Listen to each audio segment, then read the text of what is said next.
Akkam jirtu guys, baga deebitanii gara channel keenyaatti dhuftan guyyaa har'aas viidiyoo kan biraatiin walitti deebinee jirra. Viidiyoo guyyaa har'aa keessatti seetingoota barbaachisoo ta'an Telegram app warra fayyadamtan jechuudha. Telegram application keessan irraatti seetingoota barbaachisoo ta'an kan sirreessuu qabdan kan isinitti agarsiisu ta'a jechuudha. Viidiyoo kana jalqabuun dura hundumti keessanii viidiyoo kana like gochuun eegala.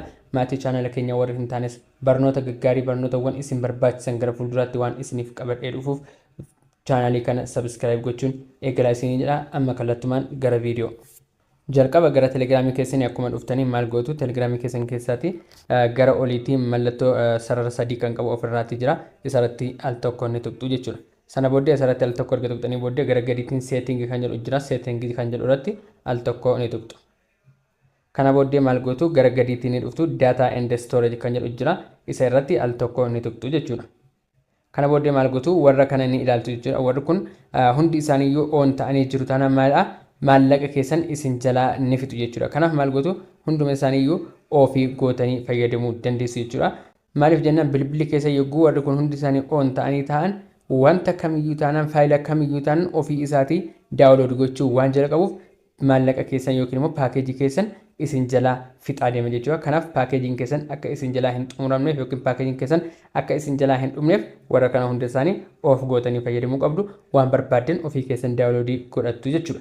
Settingiin lammaffaa kan ani isinitti agarsiisu gara gadiitiin asumaan dhuftanii maaltu jira devices kan jedhu jira. Isa irratti al tokko ni tuqxu. Kana booddee haala kanaatiin isiniif fida. Kun barreeffamoota baay'ee isiniif fida jechuudha. Gara olitti kun akkuma argitan this device jedhee device kan ani fayyadamaa jiru jechuudha. Samsung Galaxy A05s kan ani fayyadamaa jirudha. Kana irratti akkaawuntiin kiyya login ta'ee jira jechuudha. Kana malees immoo akkasumas akkaawuntiin kiyya bilbiloota hedduu irratti login ta'ee jira jechuudha. Fakkeenyaaf bakka kanaatti Technospark irratti login ta'ee jira. Akkasumallee Samsung Galaxy A23 irrattis login ta'ee jira. Chrometiin login ta'ee jira. Wantoota baay'eetiin login ta'ee jira jechuudha.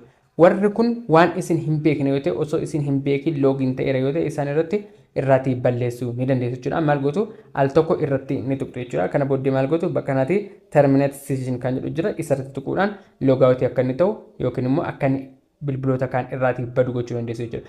Namoonni osoo isin hin beekin bilbila kan biraatiin akkaawuntii keessan fayyadamuu jiru taanaan bakka kanaatti balleessuu dandeessu. Yoo barbaadan immoo bakka kanaatti terminate all other sessions kan jedhu jira. Isarratti tuquudhaan hunduma isaanii login gootanii kan keessan qofa hambisuu dandeessu jechuudha. Ani garuu ofii kiyya beekeetii warra kana irratti login godheera waan ta'eef warra kana irraa balleessuu hin barbaadu. Haa ta'anii amma immoo settingii kan biraa isinitti agarsiisaa jechuudha. Settingiin kan biraan kan ani isinitti agarsiisu immoo bakka kanaatti privacy and security kan jedhu jira. Isarratti al tokko ni tuqxu. Kana booddee haala kanaatiin isiniif ni dhufa jechuudha. Jalqaba bakka kanaatti two step verification kan jedhu jira. Isa onii godhachuu qabdu jechuudha. Namni kamiyyuu ta'an two step verification keessan onii godhachuu qabdu. Sababiin isaas namni kamiyyuu bilbila keessan isin jalaa fuudhee akka isin jalaa hin fayyadamne yookiin akka isin jalaati login godhee bilbila keessaniitiin yookiin immoo lakkoofsa keessaniitiin telegiraamii hin fayyadamne isin gargaaraa jechuudha. Kan biraa maaltu jira bakka kanaatti phone number kan jedhu jira. Phone number kan jedhu kana keessa seentanii namoota bilbilli keessan akka isaan ilaalan eeyyamamuuf jechuudha. Namoota eenyuuf bilbilli keessan akka eeyyamamu gochuu dandeessu jechuudha. Fakkeenyaaf bakka kanaatti everybody kan jedhu jira. Isa irratti yookaan gootan ta'e namni hundumtiyyuu taanaan bilbila keessan arguu danda'a jechuudha telegiraam irraati. My contact yookaan jedhutan ta'e immoo namoota bilbila keessan qabanii fi bilbila isaanii qaban qofatu bilbila keessan irraati maal arga lakkoofsa telegiraamii keessanii kan arguu danda'u jechuudha. Nobody kan gootan yoo ta'e immoo eenyumtiyyuu taanaan maal gochuu danda'u bilbila keessan baruu hin danda'u jechuudha. Telegiraamii keessan lakkoofsa isin ittiin banatan sana aqeesseenee bilbila keessan baafachuu hin danda'u. Bilbila keessan haala kanaatiin dhokfachuu dandeessu jechuudha. Kan biraan maaltu jira bakkuma kanaatti last seen and online kan jedhu jira. Isa keessa seenuudhaan namoonni akka isin online irra jirtan beekuu fi beekuu dhiisuu akka isaan godhan gochuu dandeessu jechuudha. Fakkeenyaaf jalqaba irratti everybody kan gootan yoo ta'e namni hundumtuu taanaan online irra akka isin jirtan ni argaa jechuudha.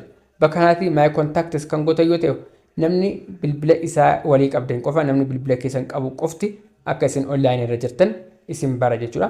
Bakka kana nobody kan gootan yoo ta'e eenyuyyuu taanaan akka isin online irra jirtan arguu hin danda'u. Last seen jedhee mataa malee online irra jirtan hin jedhu. Ni sa'aatii isin online irra turtanis hin argisiisu jechuudha. Ammoo namoota immoo akka isaan online irra jiraachuu keessan baran beekuu barbaaddan yoo ta'e immoo namoota akka isin online irra jirtan akka isaan beekan namoota barbaadaniif yoo qabdan immoo bakka kanatti addi user kan jedhu jira. Isaaniin nama lama sadii hamma barbaadan itti dabaluu dandeessu jechuudha. kan biraa fi kan namni baay'een itti rakkatee jiru tokko immoo kamidha? Gara gadiitiin ni dhuftu jechuudha. Bakka kanatti invites kan jedhu jira. Invites kan jedhu keessa seentanii maal warri kun namoota kamtu groupiitti akka addi isin gochuu danda'u jechuudha. Amma namni baay'een abbumti fee groupiitti isa naqee telegiraamii keessa ni naqama. Namoonni baay'een sababii kanaaf illee taanaan telegiraamii fayyadamuu kan dhiistan namoonni hedduun jirtu jechuudha. Abbumti fee groupiitti gatii isin dabaluuf jechuudha. Isa kan ofirraa cufuu maal gootu bakka kanatti nobody yoo kan gootan ta'e eenyuyyuu taanaan fedha keessan malee yookiin eeyyama keessan malee grouppii kamitti taanaan addi isin gochuu hin danda'u jechuudha. Haala kanaatiin argan nobody irra buusanii booddee bakka kanatti right kan jedhu irra tuqxanii maal gootu cufuu dandeessu jechuudha. Haala kanaatiin maal gochuu dandeessu akkaawuntii keessan eeggachuu dandeessu jechuudha. Ammaan kana jijjiiruu isin barbaadu duubatti deebi'a.